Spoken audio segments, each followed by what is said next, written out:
लालबागचा राजा गुजरातला नेणार असं संजय राऊत म्हणाले। शिवसेने नेते संजय राऊत यांनी केंद्रीय गृहमंत्री अमित शहा यांच्या मुंबई दौऱ्यावर टीका केली आहे। संजय राऊत म्हणाले, ज्या पद्धतीने उद्योगणी संस्था गुजरातला पळवल्या त्याच्याच पद्धतीने अमित शहा लालबागचा राजा गुजरातला घेऊन जातील अशी भीती वाटते। महाराष्ट्राच्या विकासात अडथळे आणणे आणि महाराष्ट्राला कमजोर करण्याचा शहा यांचा प्रयत्न असल्याचा आरोप संजय राऊत यांनी केलाय। बघूया ते यावेळी काय म्हणाले। येण्यासाठी परवानगीची गरज नाही। मुंबई देशाची राजधानी, आर्थिक राजधानी आहे।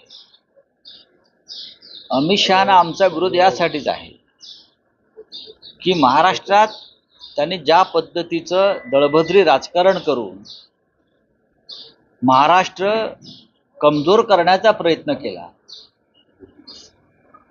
मुंबई महाराष्ट्रातून ज्या पद्धतीनं व्यापार, उद्योग, रोजगार, अनेक महत्वाच्या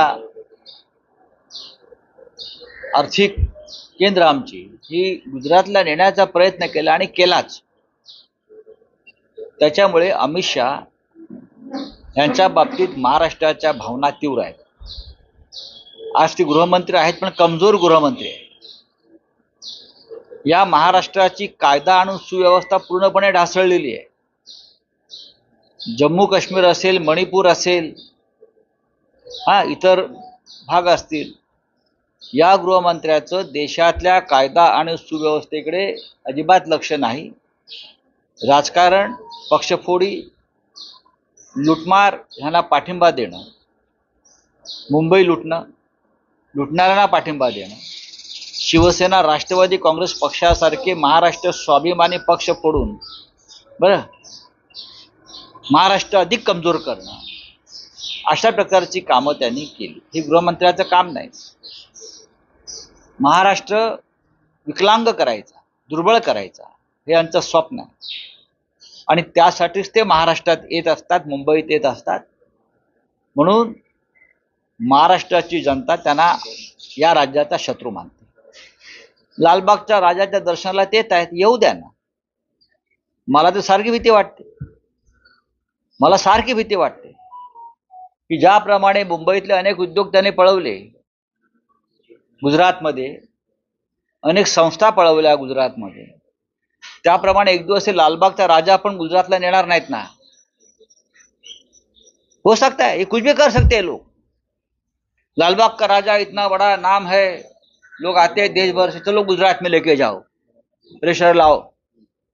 ये लोग कुछ भी कर सकते हैं। लालबाग का राजा भी गुजरात में लाने का प्रस्ताव दे देंगे। नहीं नहीं, लालबाग का राजा कल से गुजरात में चलेगा। ये व्यापारी लोग हैं, मैं आपको बोल रहा हूं, और बहुत ही सोच समझ कर बोल रहा हूं। ये अपने आप को महाराष्ट्र के दुश्मन मानते हैं। बहुत से ऐसे राज्य है जो लूटना चाहते हैं लोग, बीजेपी के लोग। गृहमंत्री अमित शाह जी का एक काम है सबको समान न्याय देना। गृहमंत्री सब लॉ एंड ऑर्डर मेंटेन करना, उनका काम नहीं है। पार्टी तोड़ो, पार्टी फोड़ो, न्यायालय के ऊपर दबाव लाओ, चुनाव आयोग के ऊपर दबाव लाओ, प्रेशर लाओ। यही काम देश के गृहमंत्री कर रहे हैं और इतिहास में ये उसकी नोंद रहेगी कि इस प्रकार का गृहमंत्री देश में हुआ था। सर, अमित शाह असतील, मोदी असतील, वारंवार महाराष्ट्राचे दौरे करताना पाहायला मिळाले। महाराष्ट्र लुटण्यासाठी, महाराष्ट्र त्यांना लुटायचं आहे, त्यांना महाराष्ट्र तोडायचं आहे, महाराष्ट्र कमजोर करायचा आहे, बरं का। महाराष्ट्राची प्रगती, महाराष्ट्राचा स्वाभिमान त्यांच्या डोळ्यात खुपतो आहे। ज्या पद्धतीचे निकाल लोकसभेचे महाराष्ट्राने दिलेले आहेत, त्याच्यामुळे त्यांना महाराष्ट्र अधिक कमजोर करायचा उद्याच्या विधानसभा निवडणुकीपर्यंत। म्हणून ते विधानसभेच्या निवडणुका जाहीर करत नाहीये। हिम्मत है तो कर लो ना, हरियाणा के साथ चुनाव ले लो। मुंबई महानगर पालिका का चुनाव क्यों नहीं लेते आप?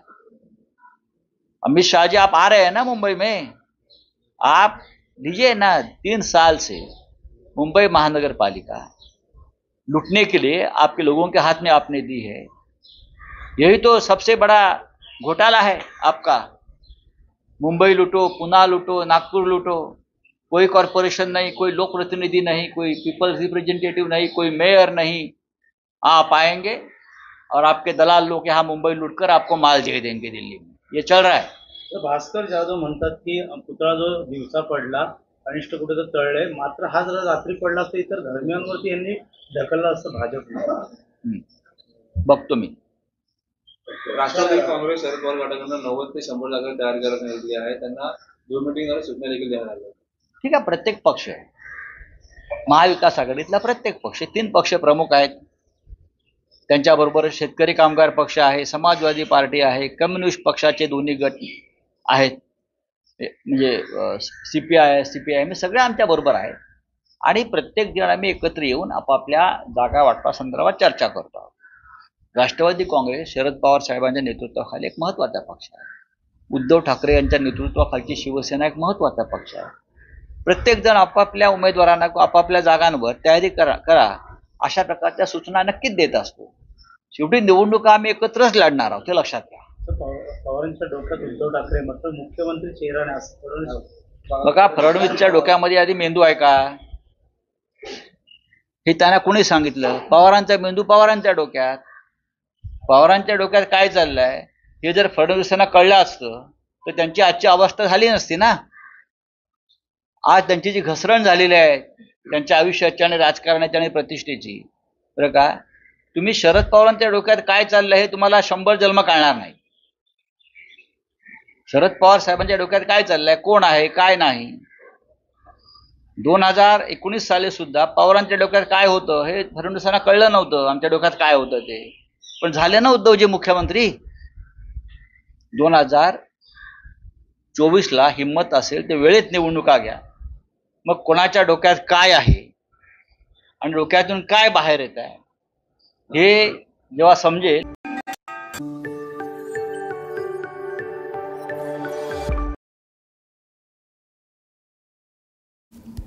अठ्ठेचाळीस गावांना शुद्ध पिण्याचे पाणी पुरवठा करणारी योजना बंद. भर पावसाळ्यात नागरिकांची भटकंती. गोंदिया जिल्ह्यातील बंडगाव पाणीपुरवठा योजना ही विविध कारणांनी नेहमी चर्चेत राहणारी योजना आहे. या योजनेद्वारे 48 गावांना पाणी पुरवठा करण्यात येतो आणि या गावांना शुद्ध पिण्याचे पाणी या योजनेमुळे दिले जात असते. परंतु दरवर्षी ही योजना विविध कारणांनी बंद राहत असल्याचं दिसून येतं. आता 23 ऑगस्ट पासून ही पाणी पुरवठा योजना विद्युत देयक प्रलंबित असल्याने बंद करण्यात आली आहे. त्यामुळे आमगाव सालेकसा तालुक्यातील 48 गावांना आता शुद्ध पिण्याच्या पाण्यासाठी भटकंती करत असल्याचं चित्र सध्या दिसून आले आहे. यात अनेक विद्यार्थी आता सकाळच्या वेळी पिण्याच्या पाण्यासाठी भटकंती करत पाणी नेत असल्याचं चित्र दिसून येत आहे. जिल्हा परिषदेच्या पाणी पुरवठा विभागाने अनेक ग्रामपंचायतीवर पाणीपट्टीचे बिल प्रलंबित असल्याने त्यांच्याकडून वसुली होत नसल्याने विद्युत देयक भरण्यात आली नसल्याचं सांगितले. तरी मात्र नागरिकांना पावसाळ्याचे दिवस असल्यावर सुद्धा शुद्ध पाणी पिणे आवश्यक आहे. आता या गावात शुद्ध पाणी आता पोहोचत नसल्यामुळे मोठ्या प्रमाणावर अतिसार किंवा इतर साथीचे रोगही होण्याची शक्यता आहे. तरी प्रशासनाने कोणती दिरंगाई न करता या 48 गावांना नागरिकांना शुद्ध पिण्याचे पाणी कशा प्रकारे उपलब्ध होईल याबाबत ठोस निर्णय घेणे गरजेचे आहे. गेल्या 15 दिवसापासून बनगाव पाणी पुरवठा योजना बंद असल्याकारणे पाण्याची खूप टंचाई होत आहे. तर पाण्यासाठी इतरत्र जावे लागत आहे. शुद्ध पाणी मिळत नसल्याकारणे इकडे तिकडे भटकावे लागत आहे आणि अभ्यासाचा वेळ पाणी भरण्यासाठी द्यावा लागत आहे. त्यासाठी ही पाणी पुरवठा योजना लवकरात लवकर चालू करावी. खुशखबर खुशखबर खुशखबर. डेन नेटवर्कचा HD पॅकेज धमाका. सिल्वर ॲड ऑन पॅकेजसाठी 20 रुपयात 20 HD channels. Gold add on पॅकेजसाठी 30 रुपयात 30 HD चॅनल्स. या योजनेचा लाभ घेण्यासाठी आजच आपल्या डेन केबल ऑपरेटरशी संपर्क साधा. ही योजना फक्त HD सेटअप बॉक्सवरच उपलब्ध असेल. सततधार पावसामुळे सोलापूर जिल्ह्यातील उडीद पिकाला बसला फटका. सोलापूर जिल्ह्यातील मोहोळ तालुक्यातील ऐन काढणीला आलेलं उडीद पीक आलं धोक्यात. काढणीच्या वेळी सतत सुरू असणाऱ्या पावसामुळे रास करायला येत आहे अडचण. मोहोळ तालुक्यातील कामती गावात सतत पाऊस आणि सूर्यप्रकाशाअभावी उडीद शेंगाला कोंब फुटलेले पाहायला मिळत आहे. हाताचं पीक वाया जात असल्यानं शेतकऱ्यांपुढे मोठं संकट उभं टाकलंय. त्यामुळे प्रशासनाने तात्काळ पंचनामे करून नुकसान झालेल्या पिकाची भरपाई द्यावी अशी मागणी शेतकऱ्यांनी केली आहे. मी अफसर मुजावर मौजे कामती बुद्रुक तालुका मोहोळ येथील रहिवासी असून मी आमच्या शेतामध्ये 2.5 एकर या रानामध्ये उडीद हा पेरला होता आणि याला एकूण खर्च लागवड जी आली होती ती जसं ट्रॅक्टर मेहनत मशागत करणे अगोदर, नंतरनं रान तयार करून पेरणीनंतरनं बाया खुरपण खत घालणे आणि नंतरनं काढायला तर याच्या अगोदरच पाऊस आल्यामुळं सगळं नुकसान झालेलं आहे. कमीत कमी 45,000 रुपये तर खर्च आला होता आणि पाऊस आल्यामुळं सगळं नुकसान झालेलं आहे. काढण्याच्या वेळेस ज्यावेळेस माल काढायला आला त्यावेळेस पाऊस पडून सगळं नुकसान झालेलं आहे. त्यामुळं सरकारने याचं पंचनामे करून त्वरित याची नुकसान भरपाई द्यावी ही मला सरकारला नम्र विनंती आहे. किती लाखाची एवढीच झाली असती जर पाऊस नाही आला असता तर साधारणतः 1,00,000-1.5 लाख रुपयाच्या पुढं उडीद झाला असता.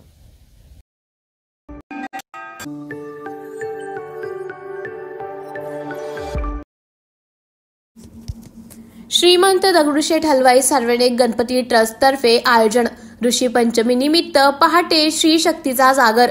ओम नमस्ते गणपतय, ओम गण गणपतय नम, मोरिया मोरिया च्या जयघोषणे तब्बल 35,000 महिलांनी एकत्रित अथर्व शिष्य पठण गणरायाला नमन केलं. ऋषी पंचमी निमित्त आयोजित सोहळ्यात ऊर्जेने भरलेल्या वातावरणामध्ये हजारो महिलांच्या गर्दीचा उच्चांक या निमित्ताने पाहायला मिळाला. पारंपरिक वेशात मध्यरात्री 1 वाजल्यापासून महिलांनी या कार्यक्रमाकरिता हजेरी लावण्यास सुरुवात केली.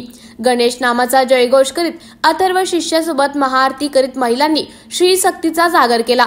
निमित्त होते श्रीमंत दगडूशेठ हलवाई सार्वजनिक गणपती ट्रस्ट सुवर्णयुग तरुण मंडळाच्या वतीने उत्साह 132व्या वर्षी उत्सव मंडपासमोर आयोजित अथर्व शिष्य पठण सोहळ्याचे आयोजन करण्यात आले होते. कार्यक्रमाच्या सुरुवातीला महिलांनी शंखनाद केल्यानंतर सोहळ्याला प्रारंभ झाला. त्यानंतर मन शांती करणारा ओमकार जप, गणेश जागर गीत आणि मुख्य अथर्व शिष्य पठण करीत गणरायाला नमन केले. महिला हातातून उंचवून टाळ्यांचा गजर करीत गणरायाला नमन करीत होत्या. गणेश नामाचा गजर करताना प्रत्येक महिलेच्या चेहऱ्यावर यावरील उत्साह ओसंडून वाहत होता. महिला अथर्व शिष्य पठण उपक्रमी दखल इंडिया स्टार वर्ल्ड रेकॉर्डने घेत डॉक्टर दीपक हरके यांनी ट्रस्टला प्रमाणपत्र दिले. दगडूशेठच्या उत्सव मंडपापासून ते नानावाड्यापर्यंतच्या परिसरात महिलांनी अथर्व शिष्य पठण करता गर्दी केली. भक्तिरसात तल्लीन झालेल्या वातावरणात कार्यक्रमाची सांगता आरती करण्यात आली. पुण्यासह मुंबई, लातूर, कोल्हापूर, नाशिक व महाराष्ट्राच्या विविध ठिकाणाहून आलेल्या महिलांनी उपक्रमात सहभाग घेतला. उपक्रमाचे 39वे वर्ष होते.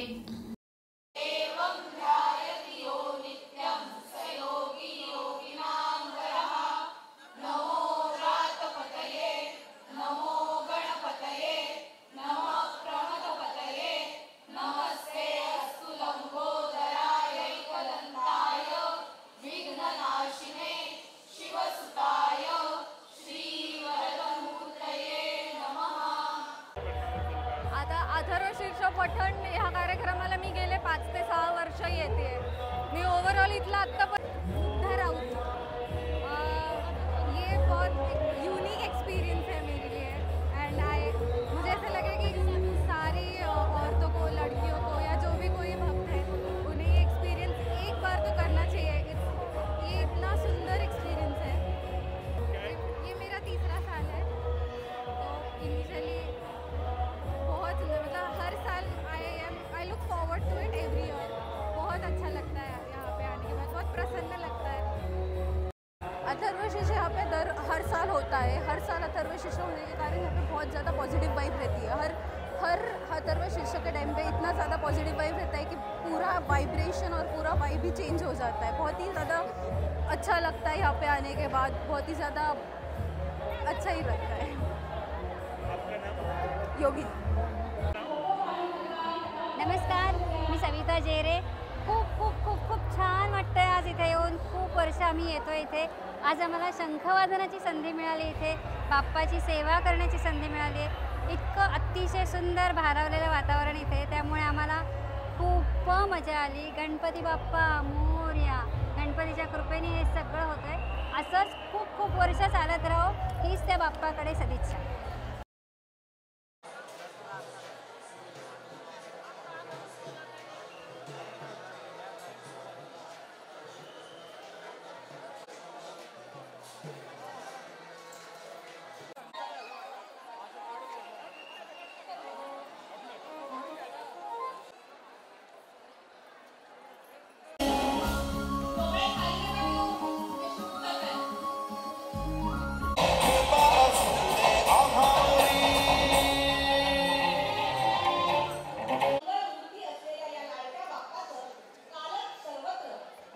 खुशखबर खुशखबर खुशखबर डेन नेटवर्कचा HD पॅकेज धमाका. सिल्वर ॲड ऑन पॅकेजसाठी 20 रुपयात 20 HD channels. Gold add on पॅकेजसाठी 30 रुपयात 30 HD चॅनल्स. या योजनेचा लाभ घेण्यासाठी आजच आपल्या डेन केबल ऑपरेटरशी संपर्क साधा. ही योजना फक्त HD सेटअप बॉक्सवरच उपलब्ध असेल. केंद्रीय मंत्री प्रतापराव जाधव यांच्या निवासस्थानी गणराया विराजमान. केंद्रीय राज्यमंत्री प्रतापराव जाधव यांच्या मेहकर येथील निवासस्थानी आज गणरायाचे आगमन झाले. सहकुटुंब विधिवत पूजा करून विघ्नहर्ताचे प्रतापराव जाधव यांच्या परिवाराने सहर्ष स्वागत केले. प्रतापराव जाधव यांनी गणरायाची विधिवत पूजा अर्चना केली. यावेळी त्यांच्यासोबत त्यांच्या पत्नी राजश्री जाधव, मुलगा ऋषिकेश जाधव, सून मयुरी जाधव व नातू रणवीर आणि पुतण्या धीरज जाधव याचा परिवार उपस्थित होता.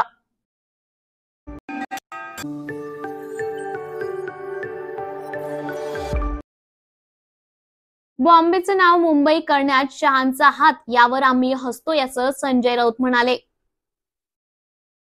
शिवसेने नेते संजय राऊत यांनी अमित शहा यांच्या विधानावर टीका केली आहे. शहा यांनी बॉम्बेचं नाव मुंबई करण्यात आपला हात असल्याचं विधान केल्याबद्दल संजय राऊत म्हणाले, शिवसेना प्रमुख बाळासाहेब ठाकरे यांच्या नेतृत्वाखाली मराठी माणसाने अनेक वर्ष लढा दिलाय.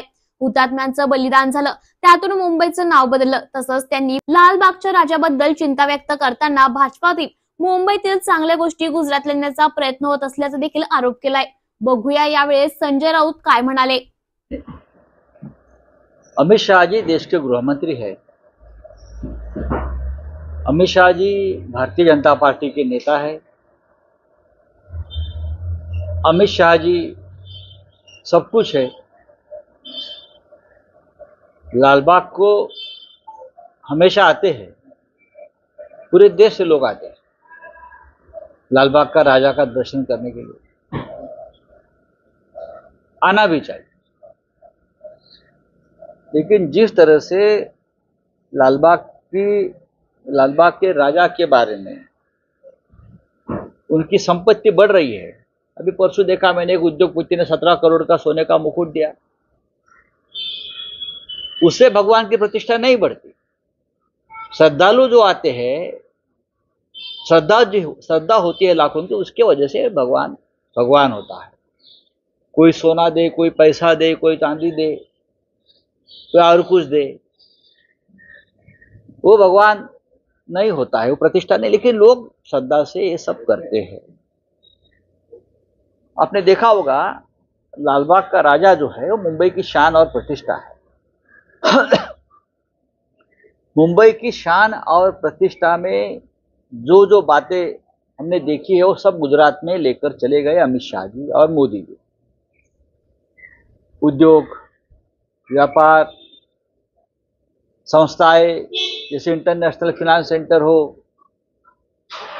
या और कुछ हो, हमारी जमीन, लैंड, सब कुछ गुजरात में लेके जा रहे हैं, क्योंकि ये मुंबई की प्रतिष्ठा और वैभव की निशानी है.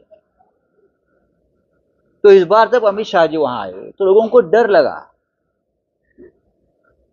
कि क्या ये हमारा लालबाग का राजा का भी उत्सव, लालबाग के राजा गुजरात पे तो नहीं लेके जाएंगे, ये कुछ भी कर सकते हैं. इतना ही मैंने कहा, लालबाग का राजा मुंबई महाराष्ट्र की शान और प्रतिष्ठा है. हमसे कोई उनसे नाता है, गहरा श्रद्धा का नाता है. हमसे कोई भी ये नाता नहीं तोड़ सकता. लेकिन बीजेपी का व्यापार मंडल जो है वो कुछ भी कर सकता है, यही मैंने कहा. अभी देखो, कल आकर अमित शाह जी ने क्या कहा, ये बॉम्बे का मुंबई करने में मेरा क्या है, मोटा भाई का मोटा हाथ है. हम तो हंस रहे हैं. मुंबई समाचार जो अखबार है 150 साल पुराना है. मुंबई समाचार यानी मुंबई है ये. और उस वक्त बाला साहब ठाकरे जी ने बॉम्बे का मुंबई करने का जो आंदोलन किया था, संघर्ष किया था, उसमें बहुत से लोग थे. ऑल पार्टी के लोग थे, सभी पार्टी के लोग थे. उसमें राम नाईक भी थे, एक पीवी सामंत थे जो पूरा कानूनन काम उसके पीछे वो करते थे, बहुत से सोशलिस्ट लोग थे, दंडवती जी थे। लेकिन ये भाई साहब बोल रहे हैं कि हमें इसलिए डर लगता है, कल बोलेंगे लालबाग का राजा का निर्माण भी हमने किया।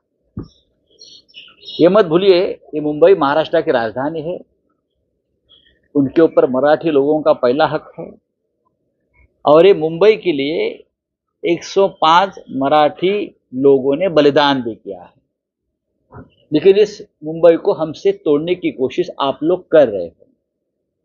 अगर आप तोड़ने की हिम्मत नहीं रखते तो आप मुंबई को कंगाल बना रहे हैं, सब कुछ लूटकर आप अपने राज्य में लेके जा रहे हैं।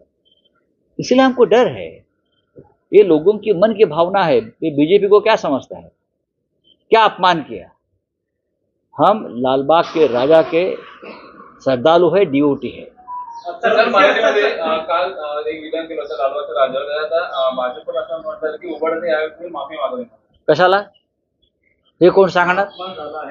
नाही, हे कोण ठरवणार मान अपमान? ह्या लोकांनी गेल्या 3, 4, 5 वर्षामध्ये मुंबईचा मराठी माणसाचा, आमच्या दैवतांचा, छत्रपती शिवाजी महाराजांचा जो अपमान केलाय त्याबद्दल माफी मागतायत। फडणवीसांनी माफी मागितली का माफी? एक लक्षात घ्या, माझं विधान काय होतं?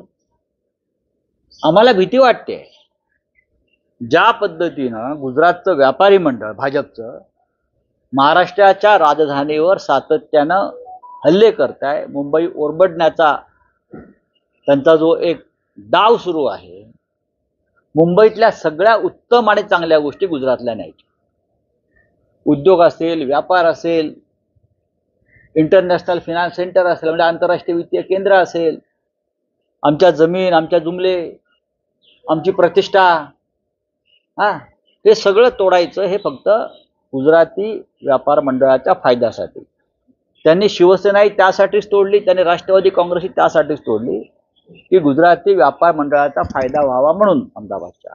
त्याच्यामुळे आम्हाला भीती वाटते, जे जे वैभवाचं, जे जे प्रतिष्ठेचं आहे मुंबईतलं, ते सगळं जर हे उरबडून घेणार असतील, नेणार असतील गुजरातला, तर काल देशाचे गृहमंत्री अमित शहा लालबागच्या राजाला दर्शनासाठी आले। आम्हाला भीती वाटली, हे पुढल्या वर्षी लालबागचा राजा अहमदाबादला किंवा गुजरातला ते घेऊन जाणार नाहीत ना। ही लोकांच्या मनातली भीती। अमित शहा इतके वेळा आले मुंबईत, आम्ही हा प्रश्न निर्माण केला होता का? गेल्या वर्षी आले होते, त्याच्या आधी आले होते, पण आम्ही हा प्रश्न निर्माण केला होता का?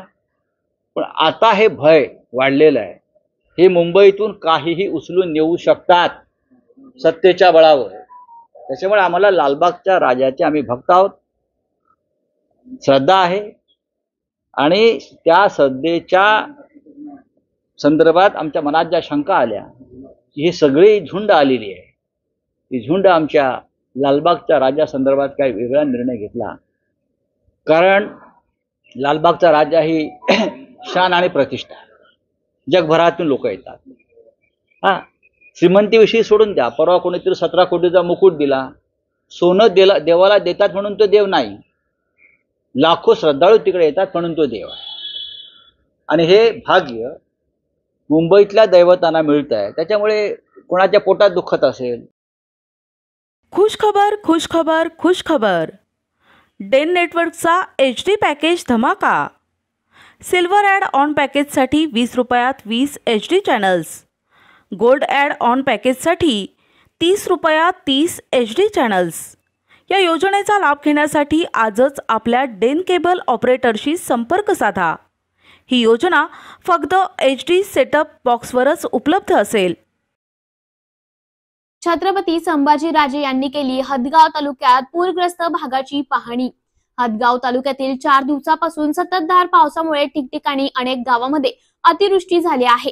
पाण्यामुळे अनेक गावातील घराचे व शेतातील पिकांचे मोठ्या प्रमाणात नुकसान झाले। आज स्वराज्य पक्षाचे पक्षप्रमुख संभाजीराजे भोसले यांनी हदगाव तालुक्यातील पूरग्रस्त शेतकऱ्यांच्या घरांची पाहणी केली व तसंच कृषी मंत्री धनंजय मुंडे तरी सुद्धा फेस्टिवल मध्ये गुंतल्यामुळे शेतकऱ्यांकडे लक्ष नाही याची टीका त्यांनी केली आहे।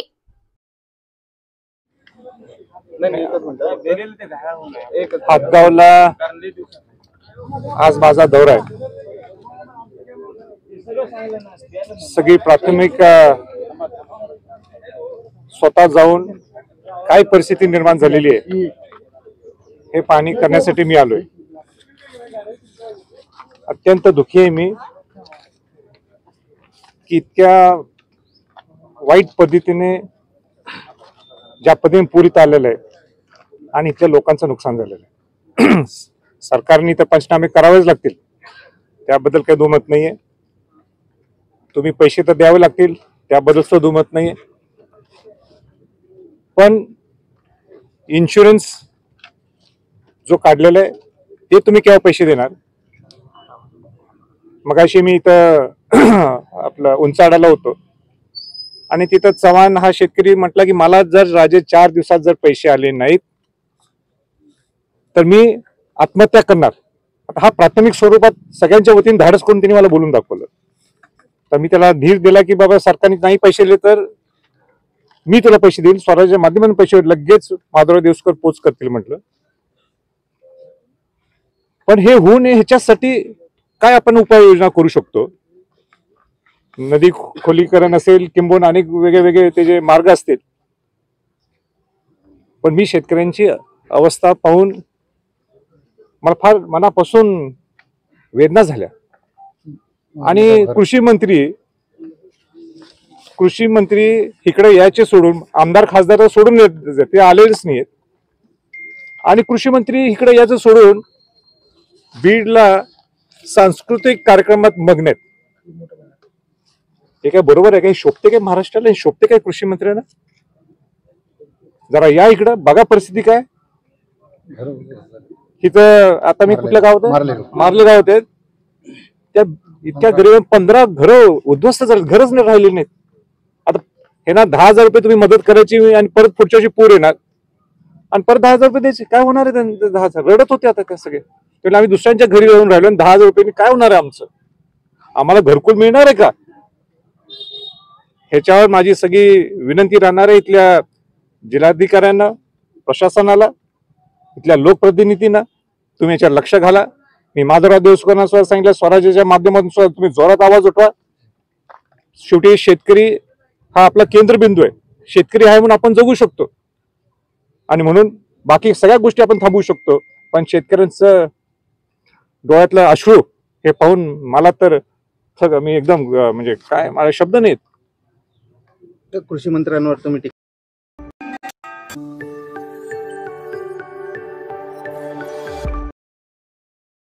अजित पवार निवडणूक लढविणार, मध्येच ते शस्त्र टाकू शकत नाही असं छगन भुजबळ म्हणाले. अन्न व नागरी पुरवठा मंत्री छगन भुजबळ यांनी नाशिकमध्ये पत्रकारांशी संवाद साधताना विविध मुद्द्यांवर भाष्य केले. त्यांनी अजित पवार यांच्यावर विश्वास व्यक्त करत म्हटलं की अजित पवार आमच्या गटाचे कॅप्टन आहेत आणि निवडणूक लढणार आहेत, ते लढा सोडणार नाहीत. तसंच त्यांनी मुंबईत अमित शहा यांच्या दौऱ्याबद्दलही प्रतिक्रिया देत कोणताही वाद निर्माण करू नये असं सांगितलं. सरकारच्या निधी वितरणावर बोलताना भुजबळ म्हणाले, निधी मिळवण्यात उशीर होणं काही नवीन नाही, सर्व सरकारच्या कार्यकाळात घडत असतं. राज्याच्या विकास कामांबद्दल विशेषतः मुंबई नाशिक रस्त्याबाबत भुजबळ यांनी समाधान व्यक्त केलंय आणि नाशिकच्या समस्यांकडे अधिकाऱ्यांचं लक्ष आहे असं आश्वासन दिलंय. दौऱ्यावर आहेत, गणेशाचं दर्शन पण घेणार आहेत आणि महायुतीची बैठक पण घेतली. त्यांनी म्हटले की महायुतीतले वाद टाळा, लोकसभेसारखी पुनरावृत्ती होऊ देऊ नका अशा स्वरूपात त्यांनी. स्वाभाविक आहे, कुठलाही नेता हेच सांगेल ना की सगळ्यांनी एकत्रित राहा आणि विजय संपादन करा, मेजॉरिटी आणा, हेच सांगणार ना. आणि गणेश दर्शनाला म्हटलं तर मुंबईमध्ये मला वाटतं सगळ्या हिंदुस्थानात जगामध्ये जास्तीत जास्त गणपती, सार्वजनिक गणपती कार्यक्रम होत असतात आणि त्याच्या दर्शनासाठी सगळे लोक अगदी परदेशातून सुद्धा येतात. तर त्याप्रमाणे ते दरवर्षी येतात, त्यांनी दर्शन घेतलेलं उत्तम गोष्ट आहे. शरद पवार साहेब देखील लालबागच्या दर्शनाला गेले, चांगली गोष्ट आहे. राहुल गांधींनी असं म्हटलंय की विधानसभा निवडणुकीसाठी मी महाराष्ट्रामध्ये येणार, म्हणजे काँग्रेस महाविकास आघाडीचे लोक सांगतील तिथे मी सभा घेणार. लोकसभेमध्ये याच्यानंतर हा बदल दिसतोय का राहुल गांधी? आता तो त्यांचा अंतर्गत प्रश्न आहे. असं आहे की वेगवेगळे नेते असतात वेगवेगळ्या पक्षांची, कुठे कुठला नेता अधिक उपयोगी पडतो, कुठे फायदा होतो, याचा अभ्यास जे आहे स्थानिक आणि त्या विभागातले जे आहेत नेते करत असतात आणि त्यानुसार मग ते सांगतात की बा आमच्या इकडे या, आम्ही मिटिंग घेतो. आणि मला असं वाटतं की लोकशाहीमध्ये तो तसा सगळ्यात स्वादिष्ट आहे. आम्ही पण तेच करणार. आम्हाला जे नेते पाहिजे ते आम्ही बोलवणार. साहेब, शरद पवारांपुढे टिकावं लागणार नाही म्हणून अजित पवारांनी चुकल्याची कबुली दिली असं विजय वडेट्टीवार म्हणतात. आता तो जे वडेट्टीवार विरोधी पक्ष नेते आहे ते रोज काहीतरी बोलल्याशिवाय कशा टीव्हीवर. अजित दादाने जे आहे मी तुम्हाला सांगतो, अजित दादा निवडणूक लढवणार. शेवटी काय आहे की ते आमच्या ग्रुपचे कॅप्टन आहेत, ते मध्येच काही शस्त्र टाकू शकतच नाहीत. परंतु त्यांची ती व्यथा जी आहे आजच्या निवडणुकीमध्ये जे काही झालं ती व्यथा त्यांनी जे आहे लोकांसमोर मांडलेली आहे. ते याआधी पण असं म्हटलं होते की बारामतीमधून मी लढण्यास इच्छुक नाही, म्हणजे त्यांनी फारशी उत्सुकता दाखवली होती. कालही असं म्हटलं मी 65 वर्षांचा होऊन गेलोय. ठीक आहे, आता काय करता. मला ते सांगतात मी 78 वर्षाचा आहे आणि मला लढायला काय लागतात, तर तो काही मुद्दा नाही, ते लढतील. साहेब, सरकारच्या अनेक योजनांचा निधी बंद केला आहे, कर्मचाऱ्यांचे पगार थकलेत, मात्र ते असताना सरकार 1,500 रुपयांमध्ये मतं विकत घेते अशी टीका केली. बघा, हे आजचं नाही. सरकार सगळ्यांचे पैसे देणार म्हणजे देणार. आता जसजसे जे आहे त्यांच्याकडे पुंजी जमत जाते, निधी जमत जातो, तसं त्याचं जे वाटप ते करत असतात. हे आजचं आहे का? आता विद्यार्थ्यांचे सुद्धा काही पैसे जे आहेत कॉलेजचे जे रखत आज नाही. म्हणजे आमचं जे सरकार होतं काँग्रेस राष्ट्रवादीचं त्यावेळेला सुद्धा 2-2, 3-3 वर्षाचे पैसे रखडत होते, पण ते मिळतात. शेवटी प्रायोरिटी कशाला देतात ते ठरवतात फायनान्स वगैरे, आणि त्याच्याप्रमाणे त्या निधीचं जे आहे वाटप होतं. गेल्या काही दिवसांपासून महायुतीच्याच घटक पक्षांकडून राष्ट्रवादीवर टीका केली जाते. मधल्या काळात गुलाबराव पाटलांनी टीका केली. काल भाजपचे हाके जे आहेत त्यांनी सुद्धा अशाच पद्धतीचं वक्तव्य केले. का होत आहेत असे वक्तव्य? असं आहे की महायुतीतील पक्षांना, तिन्ही घटकांना जर चांगलं यश मिळवायचं असेल आणि मेजॉरिटीने परत सरकार आणायचं असेल तर मला असं वाटतं की त्यांनी एकमेकावर आपापसामध्ये कुठल्याही प्रकारचं वक्तव्य करू नये, जेणेकरून विरोधी पक्षांना खाद्य मिळेल. शेवटी आपलं आता लक्ष एकच आहे, ते म्हणजे पुन्हा एकदा जिंकून येणं आणि सरकार बनवणं. आणि मला असं वाटतं की मुख्यमंत्री एकनाथराव शिंदे. खुश खबर. डेन नेटवर्कचा HD पॅकेज धमाका. सिल्वर ॲड ऑन पॅकेजसाठी 20 रुपयात 20 HD channels. Gold add on पॅकेजसाठी 30 रुपयात 30 HD चॅनल्स. या योजनेचा लाभ घेण्यासाठी आजच आपल्या डेन केबल ऑपरेटरशी संपर्क साधा. ही योजना फक्त HD सेटअप बॉक्सवरच उपलब्ध असेल. खेतवाडी 11व्या गल्लीत गणपती बाप्पाच्या मूर्तीमध्ये साकारले 47 फूट विष्णूचे 10वे अवतार कल्की. महाराष्ट्रात कलियुगाला सुरुवात झाली आहे. भ्रष्टाचार असेल, बदलापूरमध्ये झालेली घटना असेल, कोलकातामध्ये झालेली घटना, अशा सर्व ठिकाणी कलियुगाला सुरुवात झाली. यालाच बाप्पाच्या रूपात कल्की अवतार 47 फूट उंच मूर्तीमध्ये विष्णूचे अवतार साकारून येणाऱ्या गणेश भक्तांचे लक्ष वेधले आहे. कल्की अवतार येत असताना परशुराम भगवान आणि त्यांच्या कुऱ्हाड दिली होती. त्याचबरोबर विष्णू भगवान यांनी शंख दिले होते. असं प्रत्येक देवाने त्यांना एक अंश देऊन कल्की या अवताराला साकारले. भारत वाढता भ्रष्टाचार, लूटमार, चोरी, त्याचबरोबर लहान मुलींवर, महिलांवर होणारे अत्याचार या सर्व गोष्टींना संपवण्यासाठी 10वे विष्णूचे अवतार कल्की धर्तीवर अवतरले आहेत. भारतीय नागरिकांनी एकमेकांना सहाय्यता केली पाहिजे. त्याचबरोबर वाढता भ्रष्टाचार आणि महिलांसोबत होणारे अत्याचार कमी झाले पाहिजे, त्यांचा सन्मान केला पाहिजे असा संदेश सर्व गणेश भक्तांपर्यंत पोहोचवण्याचा प्रयत्न या मंडळाकडून केला जात आहे.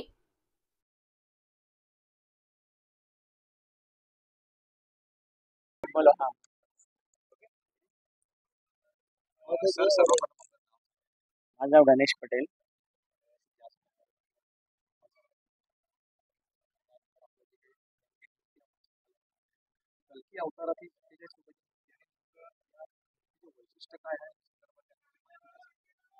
ऍक्च्युली आमचं असं कल्पना झालं आहे की हा आता कलियुगचं सुरुवात चालू झालेलं आहे.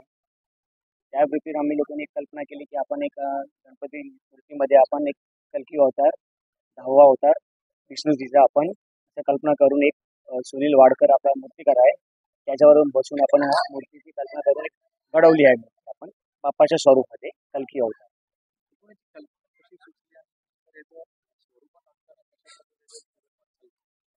तर काय म्हणजे कल्पना काय आहे की आता जी भ्रष्टाचार आणि म्हणजे कलियुगच्या सुरुवाती म्हणजे आता जस्ट चालू झालेली आहे. म्हणजे आता तुम्ही आता बघितलं असेल ते बदलापूरमध्ये ते झालेलं आहे. त्यामध्ये आम्ही बोललो की आता या वर्षी आपण कलकत्ताचं झालं त्या प्रकरणामध्ये आपण सुद्धा आता कलियुगची सुरुवात चालू झालेली आहे. त्यामुळे विचार केला की आपण ह्या वर्षी आपण कल्की अवतार आणूया गणपतीमध्ये. काही संदेश देण्याचा उद्दिष्ट आहे म्हणजे कसं आहे की एकमेकांचं तुम्ही सहायता करा आणि लेडीज असेल आणि भ्रष्टाचार असेल ते तुम्ही कमी करा आणि लेडीजची सन्मान करा. ते आमची असं भक्तांना विनंती आहे की तुम्ही मुलींची सुरक्षा ठेवा. और लड़की को आप एक नजरिए से आप माँ और बेटी के नजरिए से देखो, सबका रिस्पेक्ट करो. और आजकल जो चल रहा है not in India all over world में जो भ्रष्टाचार हो रहा है, लूटमारी चोरी, और अभी तो छोटी बच्ची पे भी ये अत्याचार हुआ है जो उनको मालूम नहीं रहता ये चीज़. तो वो सब चीज़ों को ख़त्म करने के लिए हमारे 10वें अवतार विष्णु भगवान का कल्की अवतार है जो आए हैं धरती पे आ चुके, जो हमेशा घोड़े पे सवार रहते हैं, पर अभी धरती पे उन्होंने आगमन किया है, इसलिए हम लोग ने ये लुक्स दिया है. अभी आने के टाइम पे उनको परशुराम भगवान मिले थे, तो परशुराम भगवान ने उनका कुल्हाड़ी दिया था, विष्णु भगवान ने उनका शंख दिया था. ऐसे सभी जन ने अपना कुछ न कुछ अपना अंश उनके हाथ में दिया है कल्की अवतार. जो ये पृथ्वी पे आके वो जो है जो दुराचारी है उनका सर्वनाश करने के लिए खुद गणपति बापा के स्वरूप में कल्की अवतार इधर आए.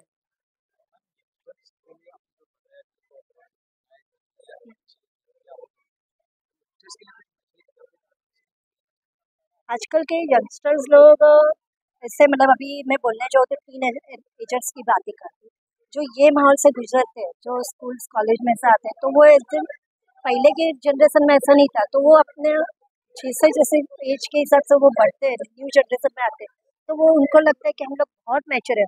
जो अभी छोटा बच्चा भी अभी देखने जाओ तो स्मोकिंग करता है, ड्रिंक करता है, और जो माहौल में वो जाता है कुछ घर से सीख के नहीं जाता है, वो बाहर के माहौल से ही सीख के आता है. और वही सब, और आजकल जैसे कि मीडिया जैसे कि ट्विटर्स है, इंस्टाग्राम्स है, जो फेसबुक पे ऐसे ऐसे रील्स भी बताई जाती है. और हर एक बच्चा अभी ऑनलाइन जो अभी स्कूल्स में चालू रहता है, कॉलेज में ऑनलाइन लेक्चर्स रहते हैं, तो वो माध्यम से बच्चे लोग वो रील्स भी देखते हैं जो देखनी नहीं चाहिए. तो एक ही रिक्वेस्ट है जो मीडिया पे जो बहुत सारी पोस्ट करते हैं, रील्स पोस्ट करते हैं जो बच्चों लोग के लिए योग्य नहीं है, तो उनको पहले बंद करना चाहिए. मैं अपने मोदी सरकार को भी यही रिक्वेस्ट करूंगी कि ये जो पोस्ट डालते हैं तो उन पर बैन करें, क्योंकि अपने जनरेशन को नया एक संदेश देना है तो यही दे सकते हैं कि अच्छे संस्कार लो और हर एक की रिस्पेक्ट करो, छोटा हो बड़ा हो सबकी रिस्पेक्ट करो. माय नेम इज योगिता चिपलुन.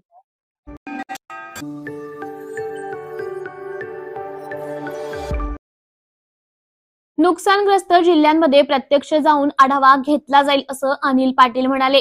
अनिल पाटील म्हणाले, सततचा पाऊस अतिवृष्टीमुळे राज्याचे मुख्यमंत्री व उपमुख्यमंत्री यांनी मला सूचना दिली की विदर्भ आणि मराठवाड्यातील जिल्ह्यांमध्ये प्रत्यक्ष जाऊन प्रस्ताव पाठवायचे आहेत.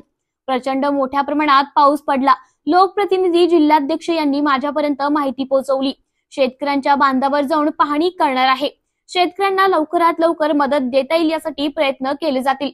प्रत्यक्ष पंचनामे होतात, त्यानंतर तहसीलदारांकडून जिल्हाधिकाऱ्यांकडे व्हेरीफाय होतात, मग आयुक्तांकडे जातात आणि त्यानंतर माझ्याकडे येतात आणि वित्त विभागाकडून तरतूद झाल्यानंतर लगेचच डीबीटी केली जाते.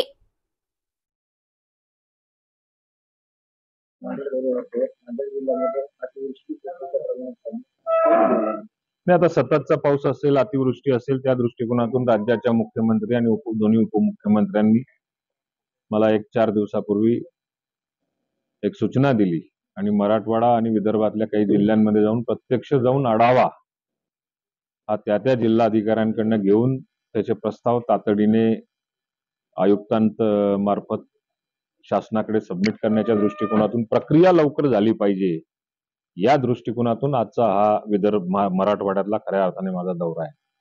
प्रचंड मोठ्या प्रमाणावरती पाऊस पडलेला आहे.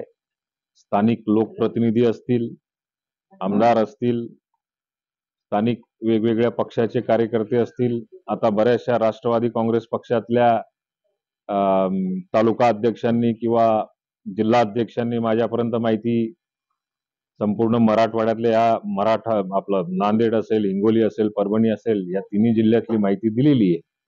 आमच्यासोबत आमदार विटेकर सुद्धा आहेत. आता आम्ही प्रत्यक्ष त्या जिल्ह्यामध्ये जाऊन तो आढावा घेतला जाईल आणि याचे पंचनामे करून शासन स्तरावरती आल्यानंतर लवकरात लवकर कशी मदत देता येईल याच्यावरती विचार होईल. शेती सहित पशु बरेच प्रमाणामध्ये हे झालेले आता पुराच्या हानीमुळे पशुधन असेल, तुमचं मनुष्याची हानी झाली असेल, मृत्यू कोणी व्यक्ती झालेले असतील, विजेचे खांब काही ठिकाणी तुटलेले असतील, गावामध्ये घरांमध्ये पाणी शिरलेलं असेल, अनेक प्रकारच्या ज्या आपत्ती आलेल्या असतील पावसाच्या पाण्यामुळे किंवा पुराच्या पाण्यामुळे, या सगळ्या आपत्तीचा आढावा जो आहे तो जिल्हाधिकारी कार्यालयामध्ये त्या विभागाकडनं घेतला जाईल आणि त्या जिल्ह्यामध्ये त्या सूचनाही दिल्या जातील की तातडीने या कारवाया शेतकऱ्यांच्या दृष्टिकोनातून, ग्रामीण भागातल्या दृष्टिकोनातून तातडीने कारवाई झाली पाहिजे. त्या दृष्टिकोनातून आजची आढावा बैठक आम्ही आयोजित केली. प्रत्यक्ष शेतकऱ्यांना मदतीचा टप्पा जो असतो, सुरुवातीला पंचनामे होतात. पंचनामे झाल्यानंतर ते तहसीलदारांकडनं कलेक्टरांकडे व्हेरीफाय होतात. व्हेरीफाय झाल्यानंतर आयुक्तांकडे येतात. आयुक्तांकडनं माझ्याकडे येतात आणि माझ्याकडे आल्यानंतर त्याच्यात प्रत्यक्ष वित्त विभागाकडनं तरतूद झाल्या लगेच डीबीटी करायला सुरुवात होते.